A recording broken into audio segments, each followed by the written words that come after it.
নমস্কার, আপনারা দেখছেন নিউজ বিএম। শুরু করছি আজকের বিশেষ সংবাদ।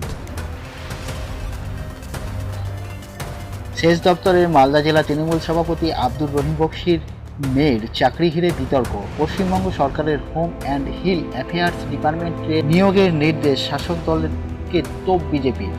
রাজ্যের সেচ প্রতিমন্ত্রী পার্সোনাল অ্যাসিস্ট্যান্ট এর চাকরি নিয়ে বিতর্ক। ওই দপ্তরের অধীনে চাকরি পেয়েছেন মালদা জেলা তৃণমূল কংগ্রেস সভাপতি আব্দুর রহিম বকশির মেয়ে আসিফার শাবনাম। আর সেই নির্দেশ এক্স হ্যান্ডেলে পোস্ট করে রাজ্য বিজেপি সভাপতি সুকান্ত মজুমদার লিখেছেন, এখানে লক্ষ লক্ষ মেধাযুক্ত চাকরি প্রার্থীরা আন্দোলন করছে, তখন এইভাবেই রাজ্যের সেচ ও জলপথ উন্নয়ন দপ্তরের প্রতিমন্ত্রী দলের সভাপতির মেয়েকে চাকরি দিচ্ছেন। বিজেপির অভিযোগ স্বজন পোষণ ও পরিবারের লোকেদের কাজ পাইয়ে দেওয়া তৃণমূলের কালচার।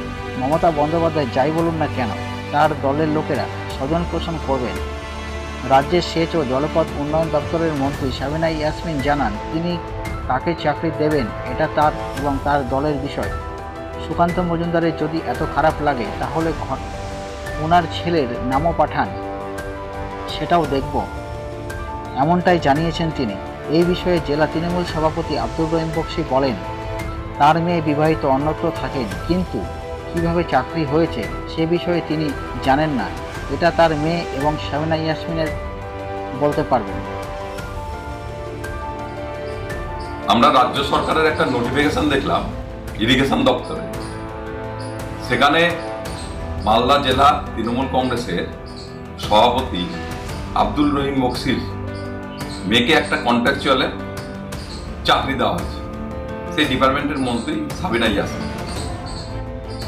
এর থেকে নির্লজ্জ স্বজন পোষণের উদাহরণ আমরা হয়তো পাব না, কারণ সারা পশ্চিমবঙ্গ জুড়ে চাকরিহারাদের হাহাকার, সাধারণ যোগ্যরা চাকরি পাচ্ছে না, সেখানে নিজের মেয়েকে জেলা সভাপতি চাকরি দিচ্ছেন, এর থেকে নির্লজ্জ স্বজন পোষণের উদাহরণ আর হতে পারে না। তৃণমূলে মমতা ব্যানার্জি যাই বলুক, কিন্তু তৃণমূলের নেতারা নিজেদের মতো করাপশন স্বজন পোষণ করেই যাবেন, এটা কিন্তু প্রমাণ হয়ে গেল এর থেকে। আমার মেয়ে বিবাহিত, আর আলাদা সংসার আছে, আলাদা ঘর আছে, সে আলাদা জায়গায় থাকে। সেক্ষেত্রে ও চাকরি পেয়েছে কিনা বা যে মন্ত্রী সাবিনা ইয়াসমিনের কথা বলা হচ্ছে সেটা তাকে দিয়েছে কিনা, তাদের ব্যাপারে আমি সেখানে বলতে পারবো। আমি কোনো সুপারিশও করিনি, আমি এই ব্যাপারে কিছু জানিও না, আমার কিছু জানার নেই। আমি আপনারা যখন বলছেন আমি খোঁজখবর নিয়ে দেখব, কিন্তু দুঃখের বিষয় হচ্ছে যে আমার বাড়িতে আমার বড় ছেলে ইঞ্জিনিয়ার, আমার ছোট ছেলে ডাক্তার, আমার বড় মেয়ে ডবল এম এ বিএড করেছে, আমার বৌমা ইংরেজিতে অনার্স করে এম এ পড়েছে, পরিবার সূত্র লোকই সবই শিক্ষিত, আমার আস্তি সবই শিক্ষিত মানুষ, আমার এই মেয়েটাও শিক্ষিত। ফলে সেক্ষেত্রে এই ধরনের অপবাদ দেওয়া হচ্ছে আমাকে, আমি ঠিক বুঝতে পারছি না যে এই অপবাদ দেওয়া হচ্ছে কেন। আর চাকরির ব্যাপারে আমার কিছু জানে, নিশ্চয় খোঁজ খবর নিব। কিন্তু আজকের দিনে দাঁড়িয়ে যে 2 কোটি চাকরির প্রতিশ্রুতি দিয়েছিল কেন্দ্রীয় সরকার, সে চাকরি দিতে পারছে না বিজেপিরা। আর তাই নেতারা এখানে রাজ্য সভাপতি আর রাজ্যের বিরোধী দলের নেতারা বড় বড় হলো কথা হচ্ছে, মনে হচ্ছে যে আজকে মমতা ব্যানার্জি ক্ষমতা থেকে নামিয়ে তারা সিংহাসনটা দখল করে নিবে এরকম মনে হচ্ছে। কিন্তু পশ্চিমবঙ্গের মানুষ কালকেও তৃণমূল কংগ্রেসের সাথে ছিল, মমতা ব্যানার্জির সাথে ছিল, আজকেও তৃণমূল কংগ্রেসের সাথে আছে, মমতা ব্যানার্জির সাথে আছে। যত ধরনের চক্রান্ত করুক না কেন, যত ধরনের সমস্যা সৃষ্টি করার চেষ্টা করুক না কেন, পশ্চিমবঙ্গের মানুষ মমতা ব্যানার্জির পাশে থাকবে, তৃণমূল কংগ্রেসের পাশে থাকবে। আর যে কথাটা তারা বলছে, টুইট করছে এবং খবরে অপপ্রচার করার চেষ্টা করছে চাকরি সম্পর্কে, সেটা আমার কিছুই জানা নেই। আমি জানি এই দিন মালদা রথবাড়ি থেকে বের হয় শ্বশুরবাড়িতে থাকে, তার আলাদা ঘর সংসার আছে। মন্ত্রীকে জিজ্ঞাসা করলে পরিষ্কার হবে যে ব্যাগটা কি আছে কি নাই, আমার মেয়েকে জিজ্ঞাসা করলে পরিষ্কার হবে যে কি আছে কি নাই, আমার এগুলো কিছু জানে না। এবং এসইউসিআই কমিউনিস্ট দলের মালদা জেলা সম্পাদক কমরেড গৌতম সরকার এই সম্মেলনের প্রতিনিধিদের মধ্যে থেকে 18 জনের একটি শক্তিশালী জেলা কমিটি গঠন করা হয়েছে।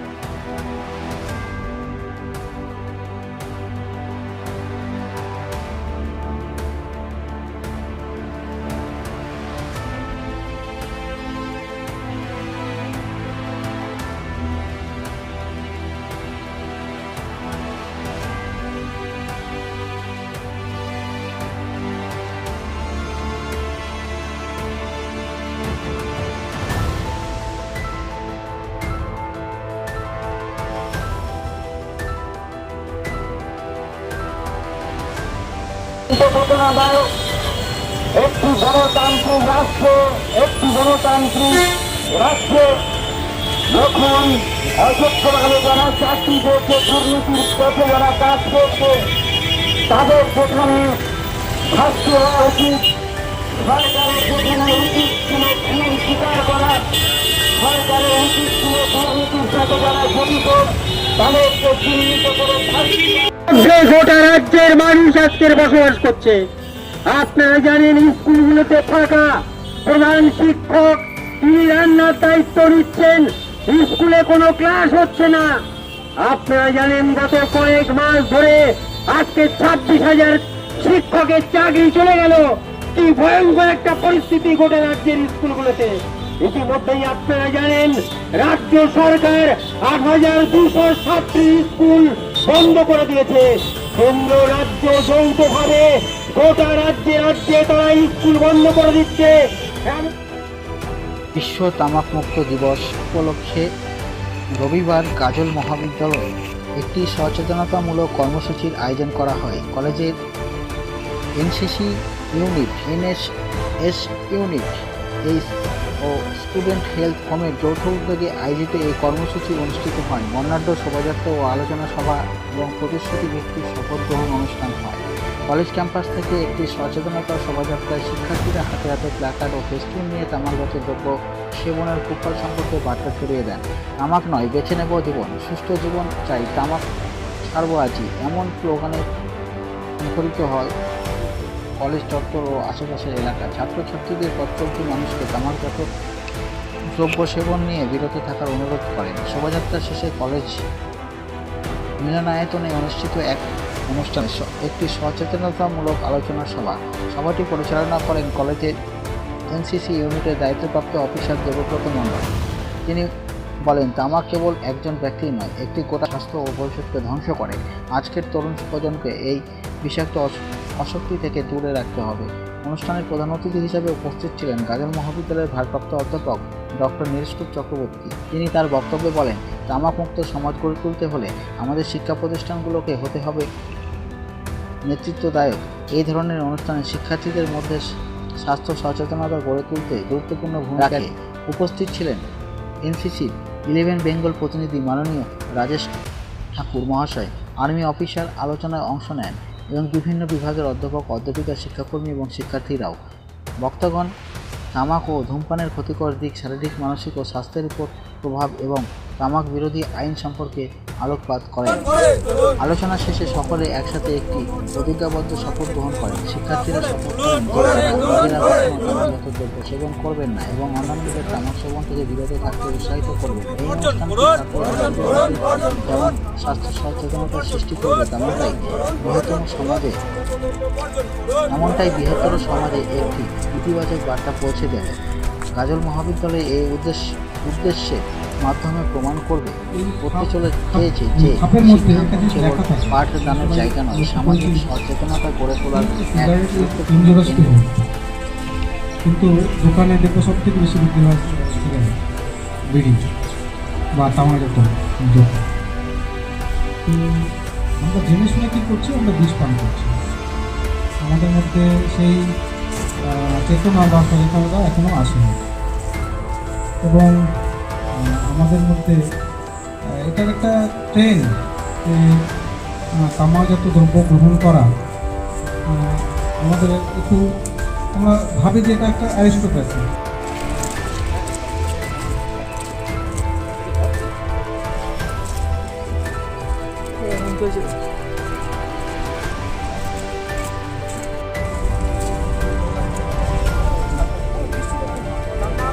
পণ্য বর্জন করুন, বর্জন করুন, বর্জন করুন, বর্জন করুন। তামাকজাত পণ্য বর্জন করুন, বর্জন করুন, বর্জন করুন, বর্জন করুন। তামাকজাত পণ্য বর্জন করুন, বর্জন করুন, বর্জন করুন। আপনি যদি চ্যানেলে নতুন হয়ে থাকেন তাহলে আমাদের খবরের আপডেট পেতে লাইক করুন, কমেন্ট করুন, খবরের থেকে মতামত দিন। আর যদি আমাদের সংবাদ আপনার ভালো লাগে তাহলে সাবস্ক্রাইব করে বেল বাটনে ক্লিক করুন খবরের আপডেট সবার আগে পেয়ে যেতে।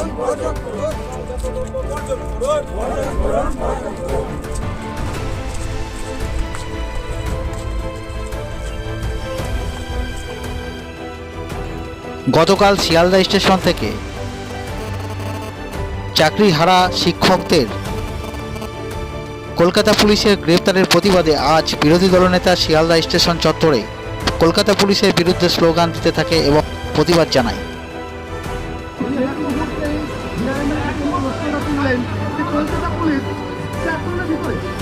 সকাল থেকে চালাচ্ছে।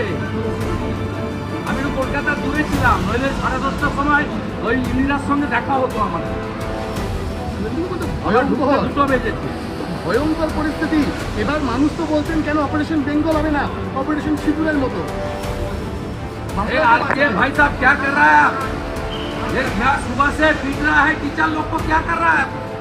ये कोलकाता पुलिस का जुरिडिक्शन है ना आपका है? আপনি যদি চ্যানেলে নতুন হয়ে থাকেন তাহলে আমাদের খবরের আপডেট পেতে লাইক করুন, কমেন্ট করুন, খবরের থেকে মতামত দিন। আর যদি আমাদের সংবাদ আপনার ভালো লাগে তাহলে সাবস্ক্রাইব করে বেল বাটনে ক্লিক করুন খবরের আপডেট সবার আগে পেয়ে যেতে।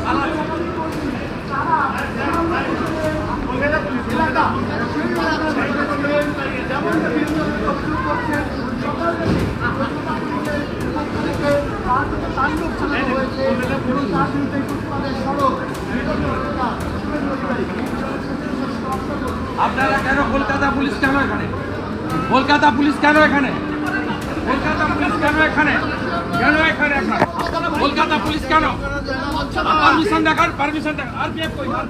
আরপিএফ গুলাম আপনারা কি করছেন? কলকাতা পুলিশ, আপনারা Kolkata police high high high high high high, Kolkata police high high high high high high, Mamata police high high high high high high. এই রেল স্টেশনের শিক্ষকদের মারলে কেন? জবাব চাই, জবাব দাও, জবাব চাই, জবাব দাও। এই রেল স্টেশনের শিক্ষকদের মারলে কেন? জবাব চাই, জবাব দাও, জবাব চাই, জবাব দাও। Mamata police high high high high high high. Rail স্টেশনে কলকাতা পুলিশ কেন? জবাব চাই, জবাব দাও, জবাব চাই, জবাব দাও। রেল স্টেশনে শিক্ষকদের উপর হামলা কেন? জবাব চাই, জবাব দাও, জবাব চাই, জবাব দাও। আপনি যদি চ্যানেলে নতুন হয়ে থাকেন তাহলে আমাদের খবরের আপডেট পেতে লাইক করুন, কমেন্ট করুন, খবরের থেকে মতামত দিন। আর যদি আমাদের সংবাদ আপনার ভালো লাগে তাহলে সাবস্ক্রাইব করে বেল বাটনে ক্লিক করুন খবরের আপডেট সবার আগে পেয়ে যেতে। এই চটি জেলা তৃণমূলের পুলিশ হায় হায়। অনেকগুলো পালিয়ে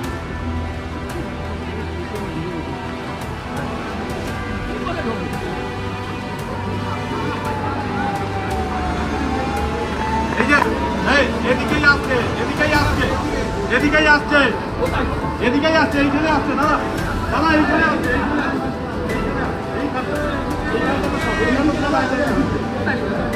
এদিকে এদিকে স্যার, এদিক থেকে ওই দিক থেকে আছে, জায়গা আছে।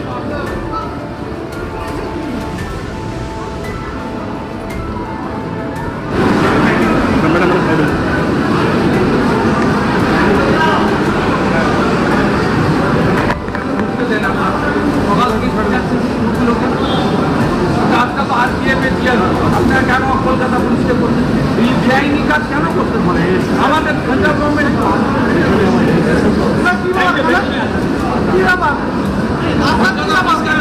আপনার কি ব্যাপার? কলকাতা পুলিশ কেন এখানে?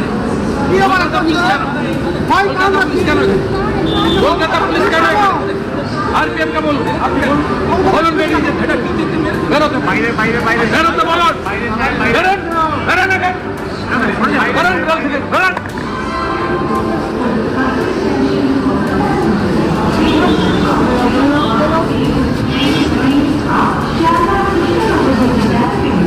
কলকাতা পুলিশ হায় হায় হায় হায় হায়।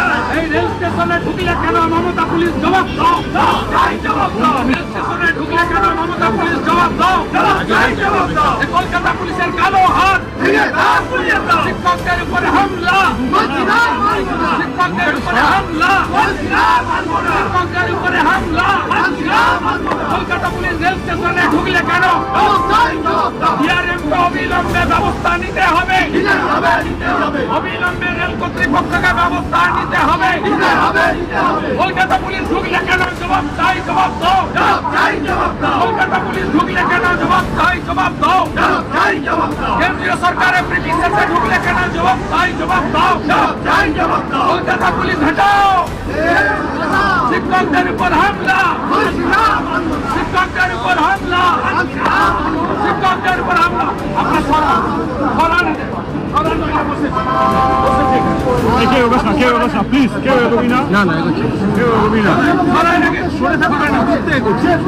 ওদের জায়গায় যান, ওদের জায়গায় যান,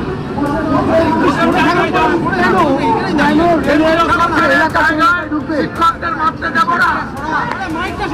আমরা দশটা থেকে দেখেছি টিভিতে রেল স্টেশনে ঢুকতে পারে না কলকাতা পুলিশ, আরপিএফ আর সিআরপিএফ এর দায়িত্ব। এখন অব্দি কলকাতা পুলিশ স্টেশনের ভিতরে পালাচ্ছে, ছুটে ছুটে।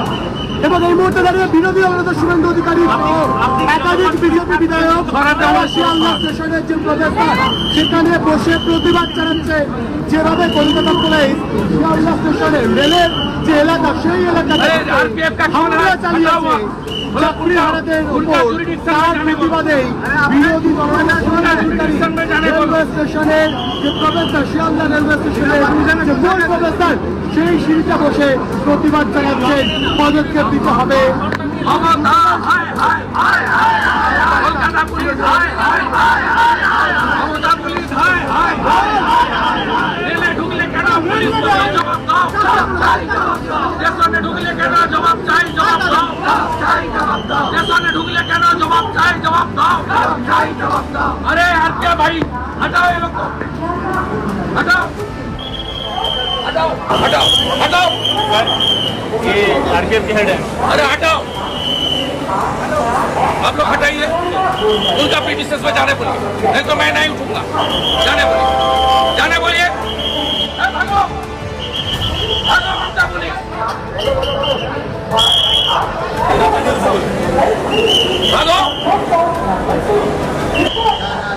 भागो, পালাচ্ছে পালাচ্ছে পালাচ্ছে,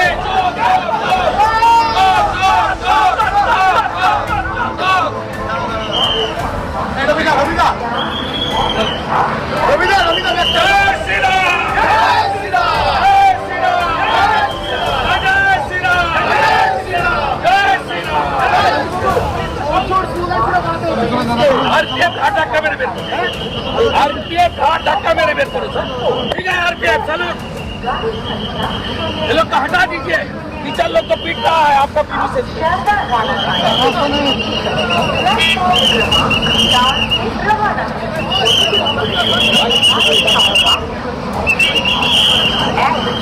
हटाओ हटाओ हटाओ,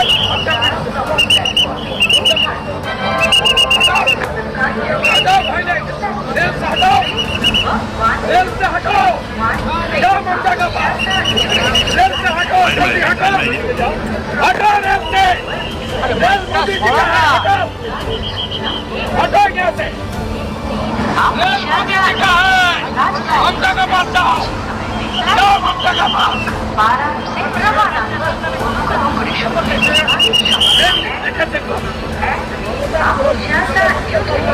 যে ভাষায় জানে আমি তো শিক্ষকদের মারবেন,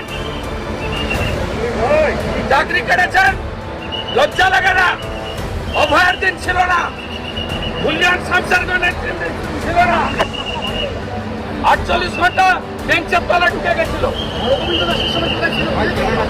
শাটারের তলা। দাদা দিকে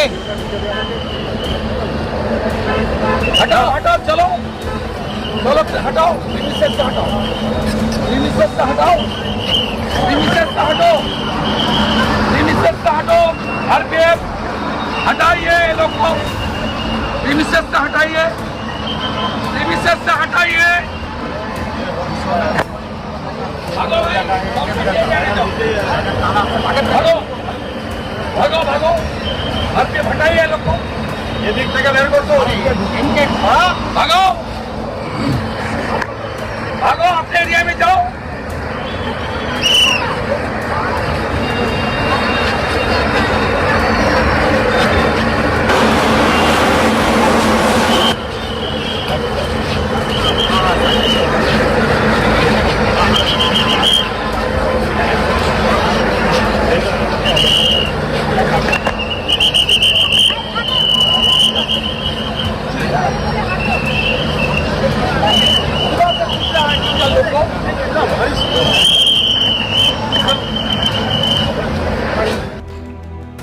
গত বৃহস্পতিবার জলে ডুবে এক সিভিক ভলেন্টিয়ারের 2 শিশু মারা যায়।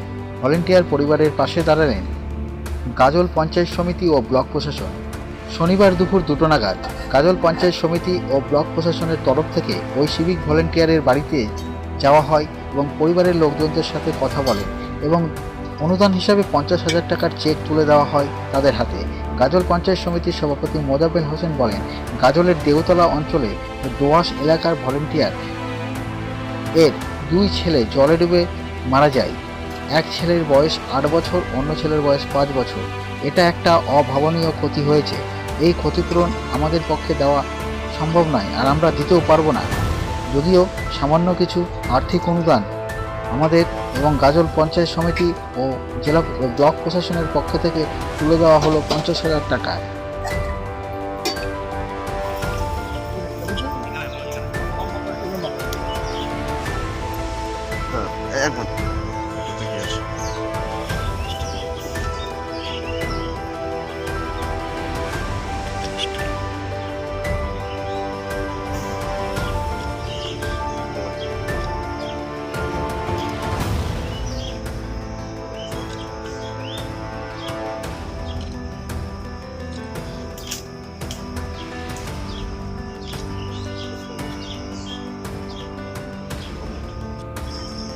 আজকে আমরা গাজল ব্লক প্রশাসন, গাজল পঞ্চায়েত সমিতি, গাজল এডমিনিস্ট্রেটিভ আছেন আমাদের প্রত্যেকের সহযোগিতায় আমরা দেওতলা অঞ্চলে দোয়াশ গ্রাম, এখানে গত পরশু 29 তারিখ একটা মর্মান্তিক দুর্ঘটনা ঘটেছে। এই গ্রামের আমার সিভিক ভাই রবি মল্লিক, ওনার 2 ছেলে অকস্মাৎভাবে অজান্তেই হোক জলে ডুবে পড়ে মারা যায়। এবং এই খবরটা পাওয়ার সঙ্গে সঙ্গে আমার থানা প্রশাসন থেকে শুরু করে ব্লক প্রশাসন প্রত্যেকে আমরা যোগাযোগ রেখেছি পরিবারের সাথে। আমরা পাশে আসছি। আপনার যে অপূরণের ক্ষতি সেটা আমরা পূরণ করতে পারবো না, এটাও ঠিক, এবং ওনার সাথে আমরা আছি, ওনাদের পাশে আছি। এই ক্ষতিপূরণ আমাদের দ্বারা সম্পূর্ণ আমরা চাইছি। এই ভাইয়ের আগামী দিনগুলো এবং পরিবার চাইছেন, আমরা পরিবারের সাথে আছি, পরিবারের পাশে আছি, এবং বিভিন্ন সাহায্য আমরা অবশ্যই পঞ্চায়েত সমিতির পক্ষ থেকে, ব্লক প্রশাসনের পক্ষ থেকে, থানা প্রশাসনের পক্ষ থেকে শুরু করবো। এবং বিশেষ করে আমি আরও ধন্যবাদ জানাবো আমার পঞ্চায়েত সমিতির পুরো টিম, সমস্ত কর্মাধ্যক্ষ থেকে শুরু করে এবং এলাকার বিশিষ্টজনেরা প্রত্যেকে আমরা পরিবারের সমিতি, আমার যে পরিবার ওনার সাথে আছে, এবং আগামী দিনে আমরা ওনার পরিবারের প্রতি সহযোগিতা মনে হয় রকমই হোক, পঞ্চায়েত সমিতিগতভাবে হোক, আমরা সবসময় সাথে থাকবো, এটুকু বলবো। আর আমরা ভালো থাকুক, সুস্থ থাকুক, এটুকু কামনা করছি। আমরা আমাদের ব্লক প্রশাসন এবং পঞ্চায়েত সমিতির পক্ষ থেকে আমি এই বিষয়ে প্রথমে বিডিও সাহেবকে ধন্যবাদ জানাবো, আমার আধিকারিককে, যে আমরা সঙ্গে সঙ্গে একটা ডিসিশন নিলাম। এটা যত সামান্য একটা 50,000 টাকা দিয়ে আমরা একসাথে অনুদান দিলাম আমাদের বিধায়ককে। আগামী দিনে আমরা এই বিষয়ে আরও তৎপর চেষ্টা করব যে রবি ভাইয়ের কমিটিটাকে যতটা সচ্ছল করা যায় এবং তার সাথে এবং পাশে আমি থাকবো, এটুকু আশ্বাস দিচ্ছি।